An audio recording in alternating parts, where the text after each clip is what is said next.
Okay, so today we'll start with chapter 3. These are your PowerPoint slides, chapter 3 videos and PowerPoint slide. This is a document, the class practice we will do. So let's get started with chapter 3 PowerPoint slide. These are the video and code. You can just watch all the videos and all the codes which I have mentioned. They're on your homepage as well. Let's go on chapter 3 PowerPoint. It's taking time to...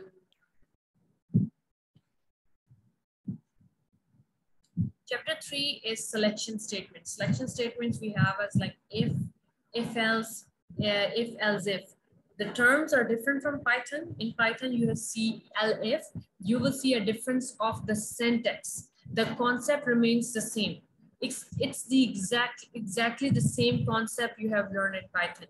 So if the condition is true, you will learn, right? And else is the case if there are 3 scenarios, which I will show you right now. Let me show you. But the only difference you will see is of syntax. So I have covered this example, this circle example, I think in my video. So we will not cover in this video. The Boolean type and operator, the Boolean data type, if you recall, the primitive data type is written same as you in Python. Yes, it is written same as you can write in Python. The syntax is different. The meaning of syntax different is that there is no indentation. There is no semicolon. There is curly braces, and the spellings are different. Like in Python, it was elif, E-L-I-F, but in Java, it's else, which I will show you in a bit. So Boolean is a data type which return true and false. So as you can see, it's a combination of relational operators. As you can see, the greater symbol is 1 greater than 2. So the answer will be true or false, right? If 1 is greater than 2, yes or no. So whatever the answer is, that's it. If the answer looks like yes or no, true or false, on and off, then it goes into a Boolean data type. And this is your Boolean variable equals to, and it will keep the value of B. What will be the value of B right now? Use chat.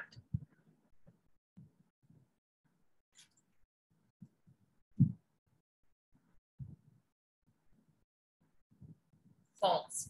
Yes, so the value of B will be false. I think I have covered this example. This is the separate math learning tool example in a video. Do watch that video as well. It's a programming question which I have covered. Okay, so one way if. There is one way if. One way if means that you don't have any else or you don't have any other option. If this condition is true, print this statement. If this condition is false, we don't have anything in the false scenario. So if this condition is false, there will be no output, nothing will be printed, your client will be lost, like what's going on, there will be no output, you will not do anything. So if radius is greater than equals to 0, do this. This is known as one way if statement.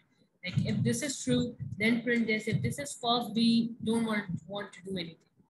So this is the flowchart. The flowcharts are like the graphical way of presenting the information. So there are steps. You don't directly always jump on the code or open Eclipse and start writing the code. There are always steps. First thing is you write the algorithms, the step-by-step procedure, and algorithms are like English-like language. So for example, making a cup of tea, that's the task. So now you will write the steps as algorithms. So how you will be writing as the algorithms is like the English-like statements that first, how you make a cup of tea. So first you will take the pot, you'll put water, then you will turn on the stove. You will put the pot on it, add tea, add sugar, add milk, whatever, like depends on how you make a tea. And then these are like number of steps. Like I will take the pot, I will add the water. And then after me writing the algorithms, you jump onto the graphics here, like the flow chart. And how you create the flow chart depending on the condition. What if the tea is not available? What if the sugar is not there? Then what? If true or false? If it's false, do this. If it's true, like in our single one way if, it's just the exit. So in true case, we have some statements to run. So We have flowchart. This is known as, and this is represented diamond shape. Whenever you have a condition, it goes here, and diamond shape will always have two paths, which will be true or false. So if it's true, whatever you want to print. If it's false, whatever you want to print, it goes on that direction. Okay. So these are some notes you need to make. You never write if condition, the syntax I'm talking about. You write if, lowercase if, and parenthesis. You write the condition, curly braces, starting curly braces and ending curly braces. That's the key of Java programming. We don't care about the indentation. The only thing we care about is the curly braces. So they are important. So if you have single if statement, just like this in this case, even if you don't write curly braces, that's fine. The code will run fine. But if you have multiple statements which are part of if condition, that's where we will have a problem. Then you need curly braces, and curly braces will be must. So you don't put parentheses. You do put parentheses, but I think you don't put parentheses in Python. So, but parentheses are must. These round brackets are known as parentheses. Someone calls like round brackets. So you put these with your condition, and inside you have a condition. And curly braces are must. Simple if demo, we don't jump on it. We will directly jump onto a programming question, and then let me open Eclipse on the other side so that we can quickly do an example. Two-way if is like, if this condition is true, print this, else print this. So if the condition becomes false, and two-way if means that if this condition is true, your else will never run. But if this condition is false, then your else will run. Okay, else never have a condition. Never ever, else will never have a condition. Starting curly braces, ending curly braces, it looks good. It avoids the extra brackets, extra spaces you have.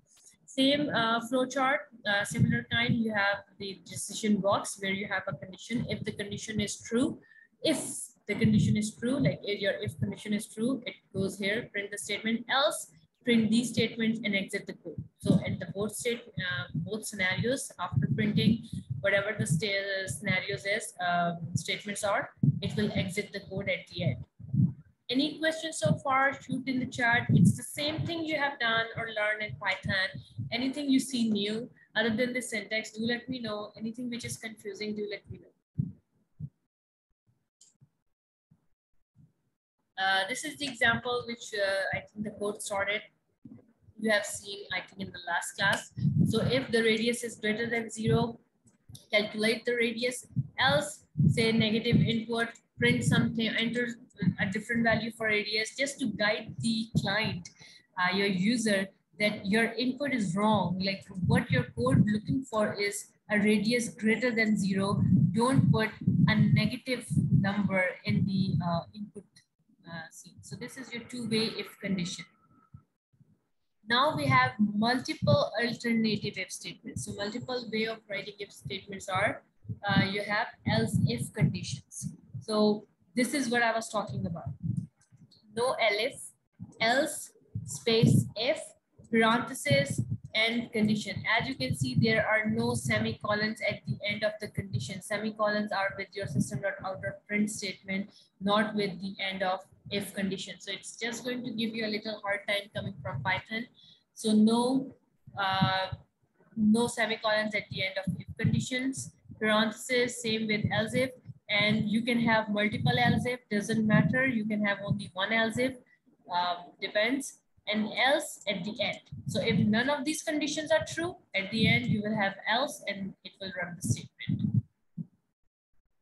And this is the flowchart for your if and else if scenario. Let me move on. I think we covered the basic if and else scenario. Let's jump on to the common errors, putting a semicolon. Don't put the semicolon at the end of if condition. Error. Okay, so a tip. This is good to learn, that when you write, this is equivalent to this statement. So with the Boolean data type, instead of writing 4 lines of code where you are testing if number is mod, number mod true equals to 0, even equals to true, and then else even equals to false. Like there are like 4 different lines of statements with if and else condition. The efficient way of doing is creating a Boolean variable even, and then equals to number mod equals to 0. It will automatically detect true or false and assign it to this variable. You don't need to go through if and else multiple statements. Any question? Do let me know. If you have a Boolean variable to test, you don't write like this. It's not a proper way. It's not a good way of writing even equals to true. You can just write if even. It automatically detects true. So if even is true, it will print this. Otherwise, it will print the else if you have any else in your code. Any questions so far on this code in front of you?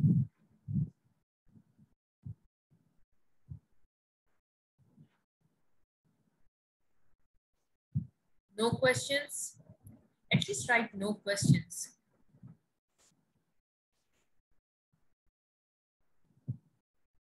No questions? Cool.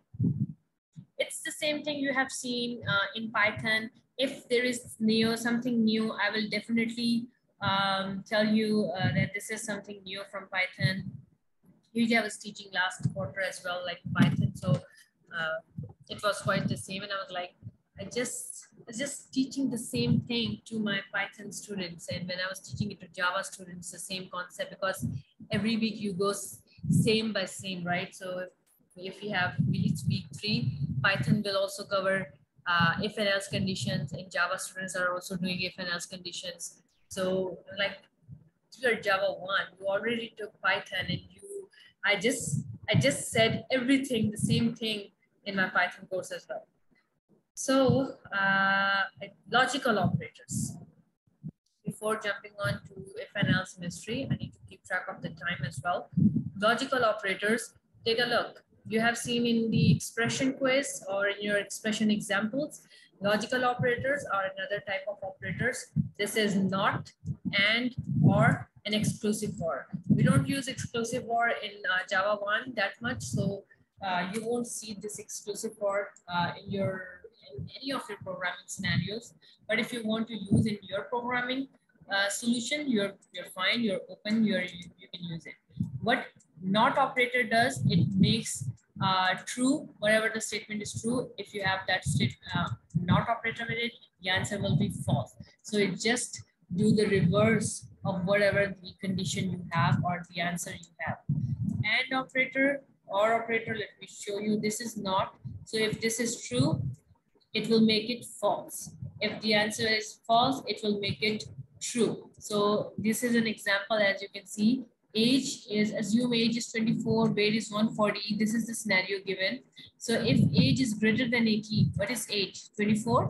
True. Age is 24 is greater than 18? True. But you have and operator, it will make the answer false. So you will print false. Okay.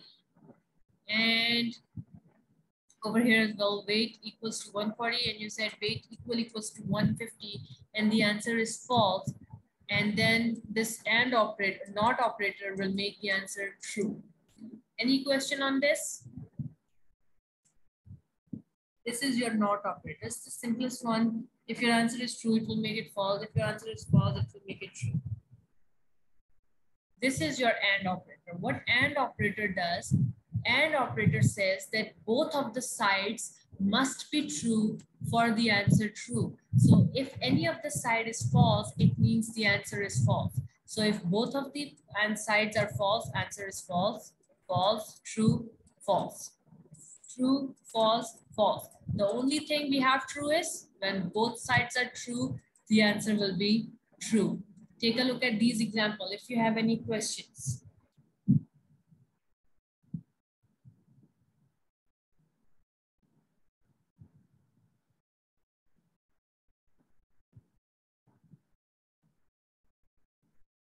Any questions? Look at the example. Age is 24. Is 24 less than or equals to 18? No. False. So we don't even have to check the other part because this is and operator, and we know that if this is false, the answer is false. Age is greater than 18. True? Yes. Then we'll check the other section. Weight is greater than 140, which is false. So true, false, answer is false. And the third one is age is greater than 18 and weight is greater than equals to 140. True, true, answer is true. Okay. OR operator is the opposite of AND operator. So AND operator says both sides must be true for the answer true. But OR operator says if any of the side is true, answer is true. So if both of the sides are false, then answer is false. False, true, answer true. True, false, answer true. True, true, answer true. So OR operator is looking for true. So if you have any true, the answer will be true. The only false is when both sides are false. Exclusive OR. What exclusive OR does, that it looks for the alternative. So if you have alternative sides or alternative answers like true and false, false or true, then your answer will be true. If you have similar answers, like both of them are false, the answer will be false. If both of them are true, answer will be false. We only answer true will be when we have alternative scenarios. This is your exclusive OR. I think we're done with this. Now we have switch statement. I think we have already covered. So let's jump on to our if and else mystery questions. Okay. So keep your papers and pen ready.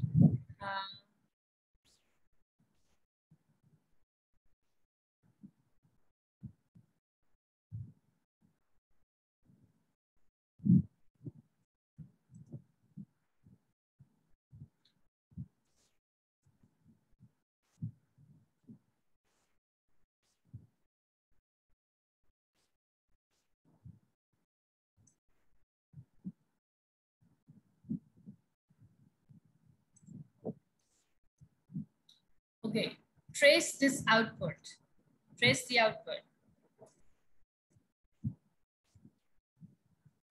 Let me show you how to trace. So it says public, this is a static method. Public static int mystery, int A, int B, and this is your code. Oops. So public static int. Public means this method is publicly available. Static means that this method is associated with the class. Int is the return type, that what this method will return. Mystery is the method name, which you can give anything. These two are the number of parameters, means we are accepting two values, int A, int B. So two integer type numbers. So if I pass string, it will give me an error. If I pass 2.0, it will give me an error. The only thing we are accepting right now is two integer values. So what we are doing is the mystery call. It's called code tracing. We will be tracing the output. So mystery first call is 4 and 2. So it means A is 4, B is 2. So when A is 4 and B is 2, after evaluating or going through this code, this says return C. It means return the value of C after evaluating this code. And this will return as an integer. An integer will return over here as the answer. So do run this if and else condition and tell me if A is 4 and B is 2, what will be the output return in this code? Trace the output. Do you want me to put you guys in the breakout room of 3 to 4 so that you can discuss and trace the output together? Or you guys are fine?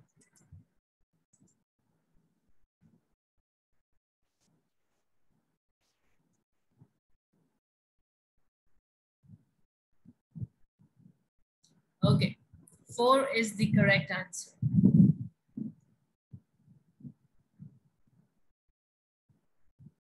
Do the next one. Now A is 5 and B is 4.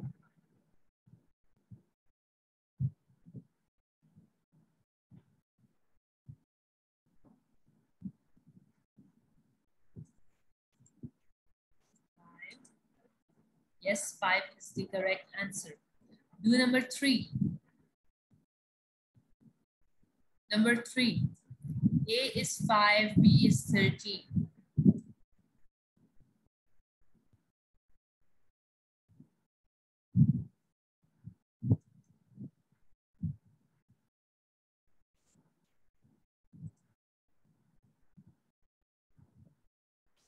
Yes, 15. A is 5, B is 17.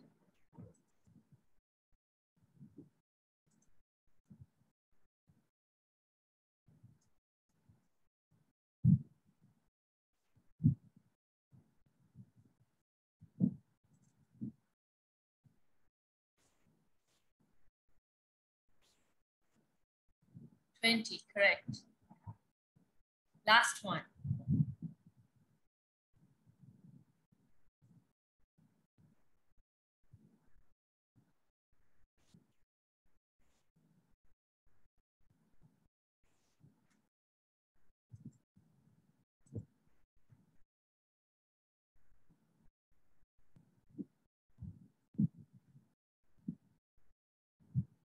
Correct, 8.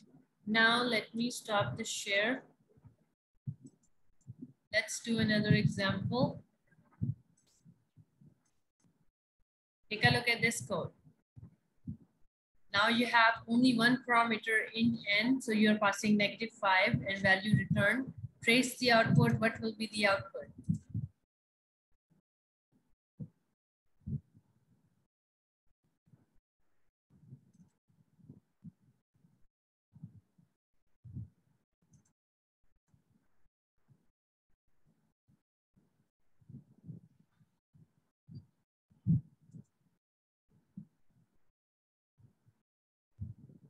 -15, correct. Mystery 0.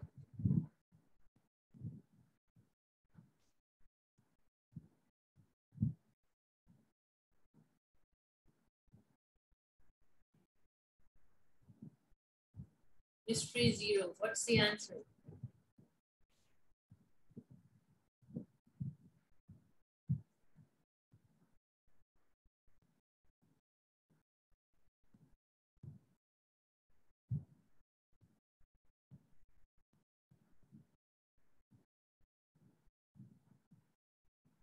Interesting.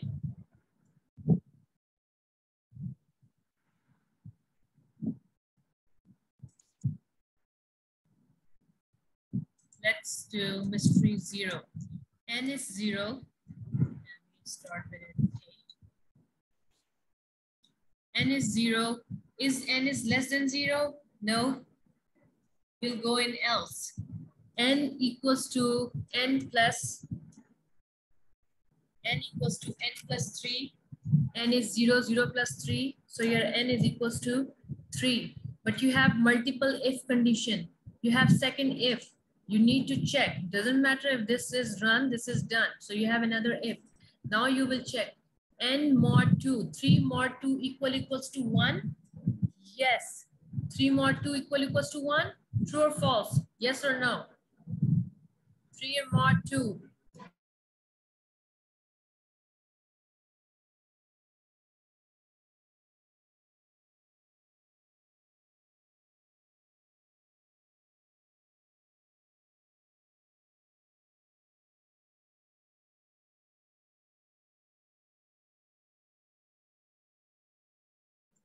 So 3 plus, so first we will do 3 mod 10. 3 mod 10 will be 3. And 3 plus 3 will be 6. So the answer is 6. Do mystery 7.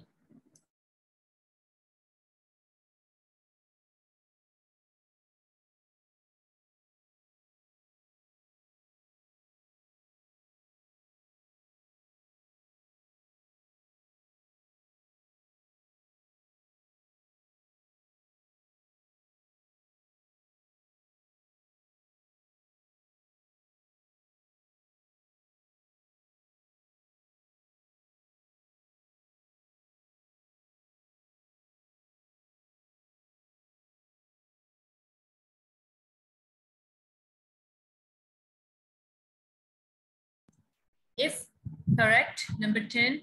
So if anyone who is confused, do let me know. So because as we are getting similar answers, like multiple similar answers, so I'm not reviewing or I'm not going over the answers. If you're stuck, do let me know. If you're confused, if you're lost, to go over any of the answers, okay? So as you got mystery for mystery 0, you got different answers. I did review, I did go over step by step, but if you want me to go over any other mystery problem, do let me know, okay? Now do mystery 18.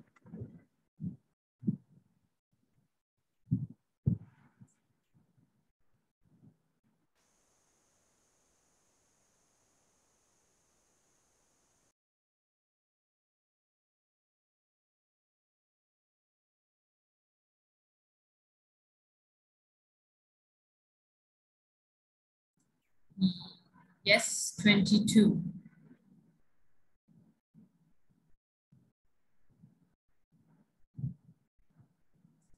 Mystery 49.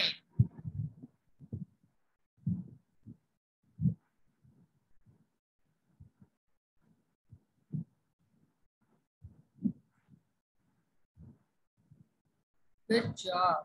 52. Yes, that's correct. Do you want to do more mystery questions or do you want me to move forward to programming questions?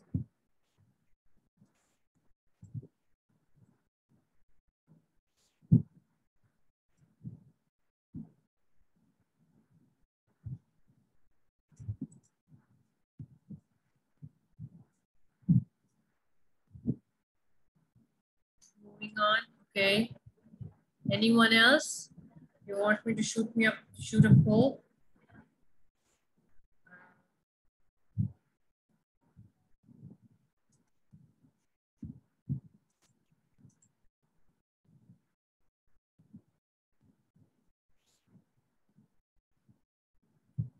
Canvas just asked me, repeat means like, do you want me to do more of the mystery question or move forward to programming question? You want to do more mystery?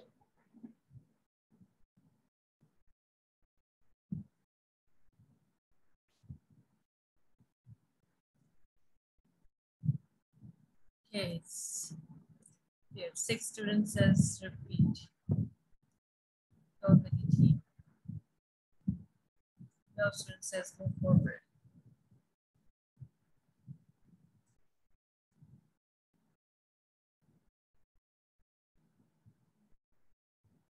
So, okay, so read this programming question. Write a static method named has midpoint that accepts 3 integers as parameters and return true. So you are accepting 3 parameters and you're returning a true. So if you're returning true, what is the data type? What's the data type if you're returning true? And if one of the integer is the midpoint, and this is our task, like what we have to do, on what basis we have to return true, that integer is the midpoint between the other 2 integers. That is, if one integer is exactly halfway between them, your method should return false if no such midpoint relationship exists. So let's test calls such as the following should return true. How these method calls are returning true. So what's the midpoint and how true if one of the integer is the midpoint between the other 2 integers. This question have like 4 to 5 different solutions. You can come up with any one of them. Like it's all up to you. So this one have 4 to 5 different solutions. Any questions so far? What's the task? How to solve it? Or like just what is the task? That we are looking integer that we are returning true if one of the integer is the midpoint between the other 2 integers.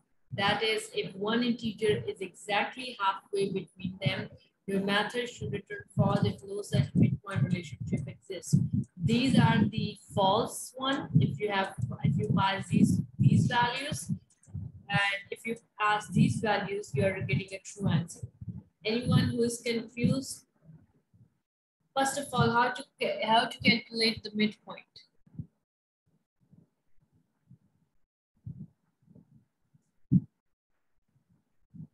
how to calculate the midpoint.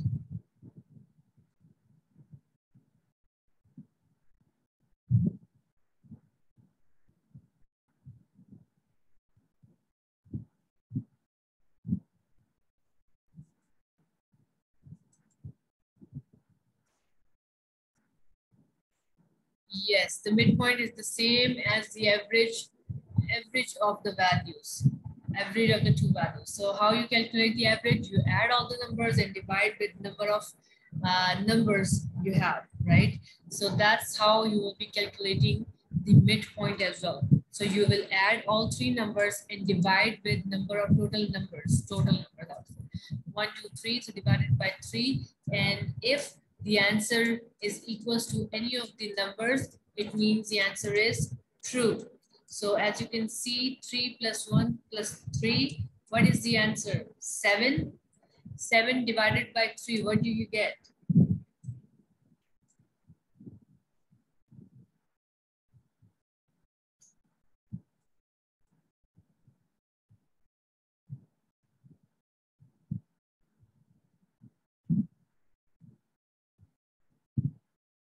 Seven divided by 3, what do you get?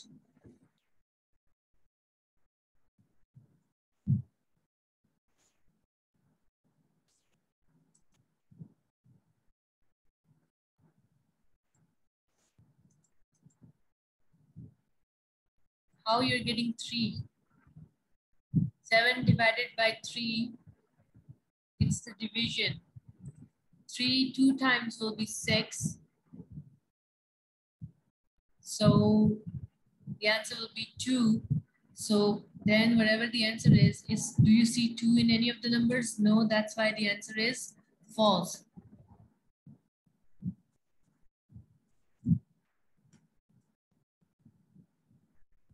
That's one way. You can do in that way as well, Roman. That's one way. There are like 4 to 5 different solutions. One of the solution is you add two numbers divided by 2 and compare it with each of the numbers. And the third way, or one of the way, is that you take average of all three numbers, and then you can just compare that if this any of the number is equal to that number.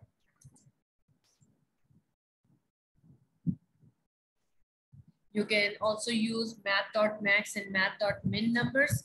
Whoever the maximum number is, minimum number is, take the average of max plus min divided by 2, and then you can return true and false by comparing each of the with each of the numbers. That's another way. You can also do a subtraction of a minus b equals to b minus c, or b minus a equals to a minus c, whatever the values you have set. That's a third way or a fourth way, I would say.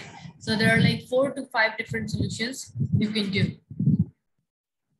And the easiest way, which I was thinking of doing it, is with taking average of all three numbers and just compare the answer with every number. If any of it matches with any of the number, return true. Otherwise, we will return false. Let's share my clips. Let me share screen.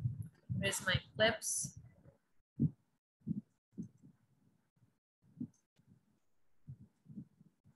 Okay, so let's don't change my.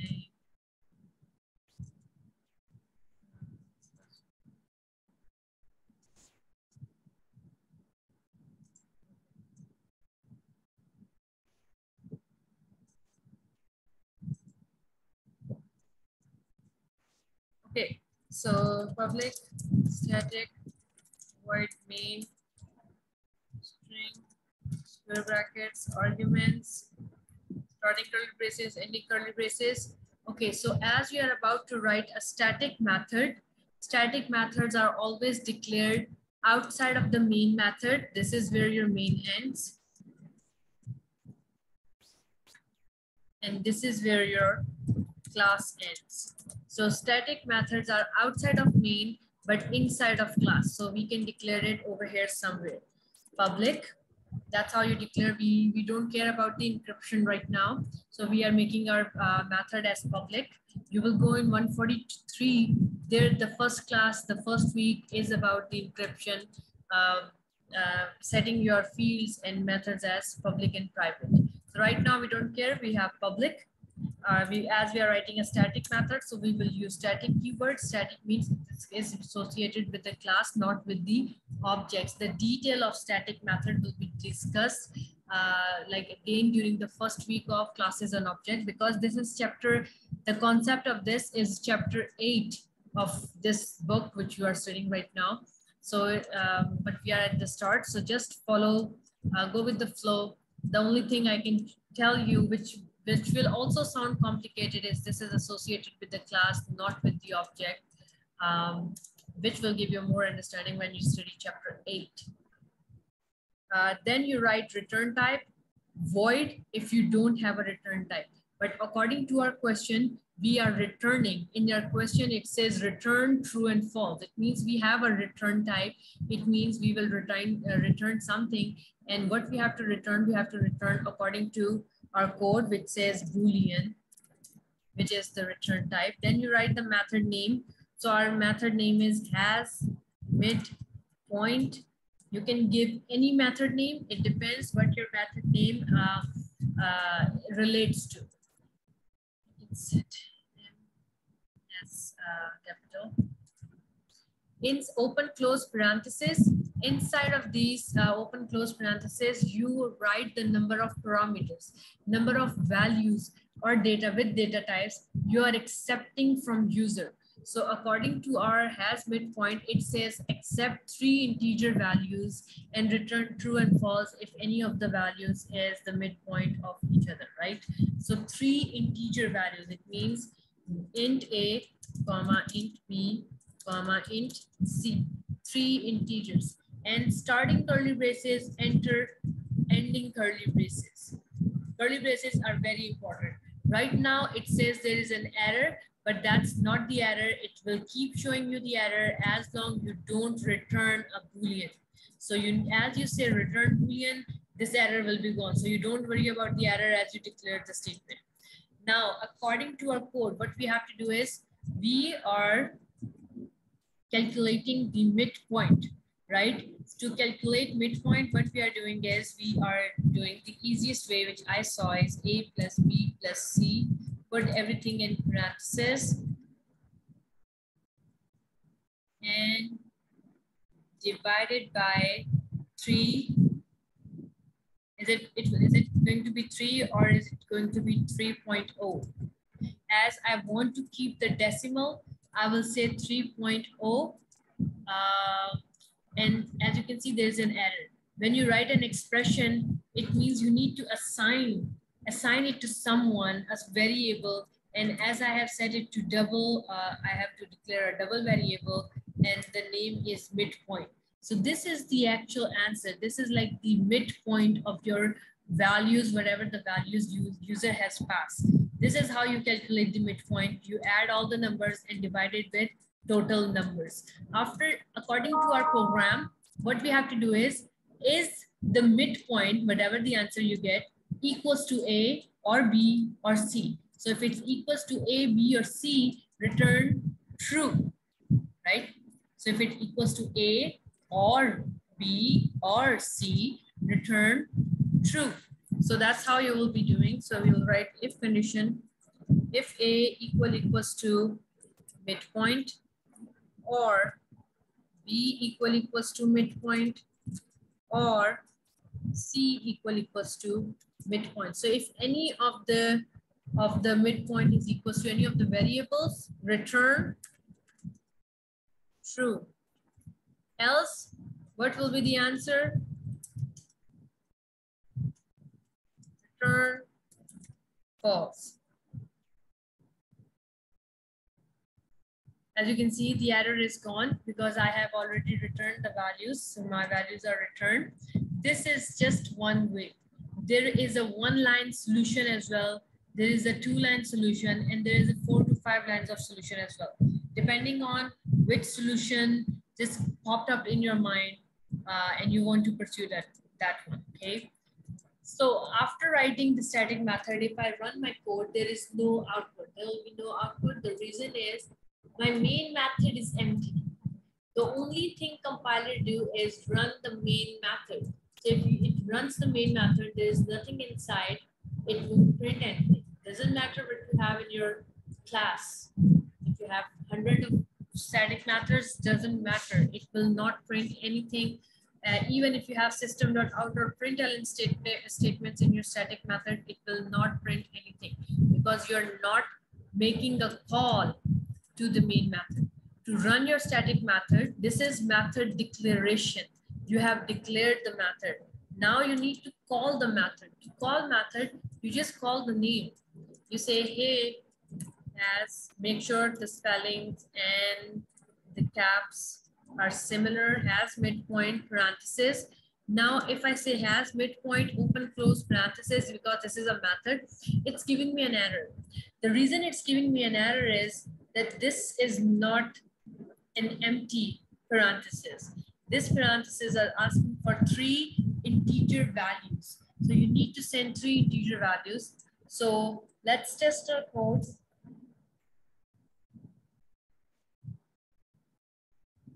Taking the example.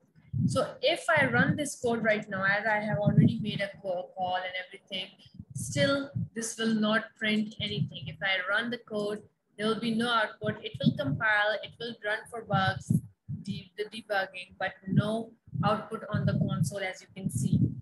There's no error.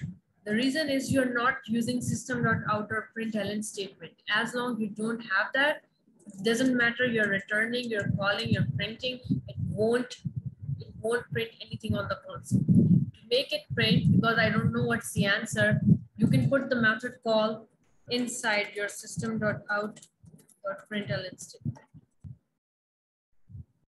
Like this. Run your code. And the answer is false. So any true answers? 4, 6, and 8. Tell me the numbers and I can test.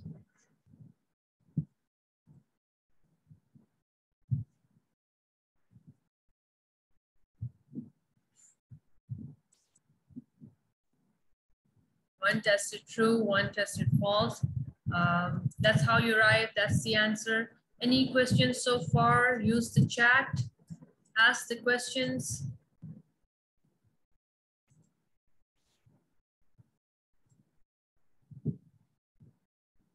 Yes, this basically works like a function. Some programming languages call functions, some programming languages call methods. Function and methods are similar, like they are talking about the same thing.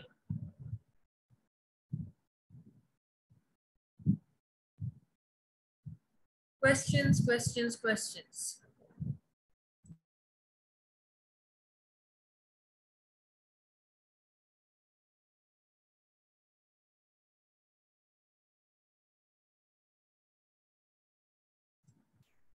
No questions. That's it for today.